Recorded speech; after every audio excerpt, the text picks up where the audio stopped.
Many worldly possessions can bring happiness, but none are as comforting as the warmth of family. Sometimes the road to creating a family is unexpected and unconventional, yet no less profound. This is a story about a 21-year-old young man named Paul who, despite his tender age, shouldered responsibilities that would weigh down anyone. He took care of his older sister Mary, who was preparing for marriage, and his younger brother Michael, who still attended school. Every day, Paul woke before dawn to buy the freshest vegetables from the market.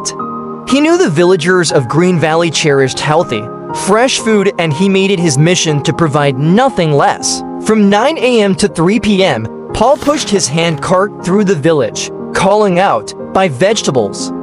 Fresh green vegetables for sale, his voice had become a familiar and trusted one.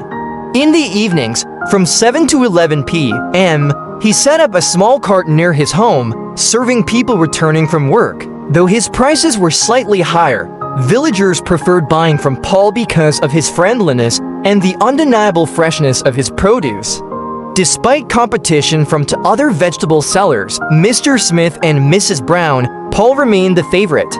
The two sellers grew jealous and frustrated that even with lower prices, they could not win over the villagers. They began whispering among themselves, criticizing Paul and questioning how he managed to attract so many customers. One day, curiosity overtook them. They followed Paul to see what made him different. They observed how he smiled at every customer, offered the best vegetables, and genuinely listened to people's stories. Though they tried mimicking his approach, it failed. Paul's warmth could not be copied. Their jealousy deepened, and they began devising ways to discredit Paul or drive him out of the village altogether. Meanwhile, Paul had noticed an old woman who came to his stall daily to ask about prices, but never bought anything. One evening, he gently asked her why. With sadness in her eyes, she admitted she was alone, living off what little she got from begging. She couldn't afford vegetables, though she longed for them. Touched, Paul insisted that she take his leftover vegetables each evening, free of charge.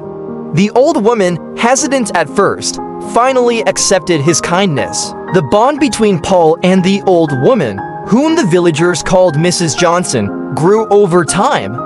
She visited him nightly, receiving her bag of vegetables with gratitude and a warm smile. Observing this, Mr. Smith and Mrs. Brown became even more bitter. They felt Paul was trying to act noble to gain attention. Fueled by resentment, they plotted to scare him away for good. One gloomy evening, as Paul packed up after another successful day, Mr. Smith and Mrs. Brown confronted him, "A lonely road. Think you're better than us, huh?" Giving away food to beggars, sneered Mr. Smith. "It's time someone taught you a lesson," added Mrs. Brown. Frightened, but trying to remain calm, Paul asked what they wanted. "Leave the village," Mr. Smith growled. "There's no room for competition here." Just as things turned threatening, Mrs. Johnson happened to pass by. Realizing Paul was in danger, she cried out loudly for help. Her scream startled the two aggressors, who fled into the night before anyone else could arrive. Paul, shaken but safe, was deeply grateful. "You saved my life," he said, holding her hand with trembling relief. Mrs. Johnson smiled kindly. "You've been so kind to me, Paul. I couldn't just stand by and do nothing." As they walked back together, Paul made a heartfelt decision. "Ma'am, you've become like family to me. I lost my mother a long time ago. Would you would you live with us?" Mrs. Johnson was surprised, but Paul was sincere. "You wouldn't be a burden. We have space and we'd love to have you." Touched, she agreed. Back at home, Paul introduced her to Mary and Michael. They welcomed her shyly but warmly. That evening, as they all sat down to dinner, Paul felt a new sense of peace. Despite the frightening encounter, something good had come out of it. Mrs. Johnson brought a comforting presence to their home. In the days that followed, she settled in as a cherished member of the household. She and Mary bonded over wedding plans and recipes, while Michael listened intently to her stories and wisdom. Paul, relieved to no longer carry the household burden alone, found strength in her support. Their home, once filled with quiet determination, now echoed with laughter and warmth. One afternoon, while sitting in the garden under the sun, Paul looked at Mrs. Johnson with gratitude.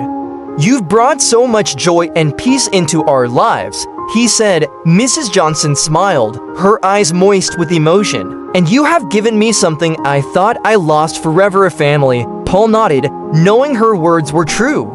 It wasn't just vegetables or routine that made Paul special, it was his heart. And now, surrounded by love and unity, Paul vowed to protect and cherish this newfound family for the rest of his life.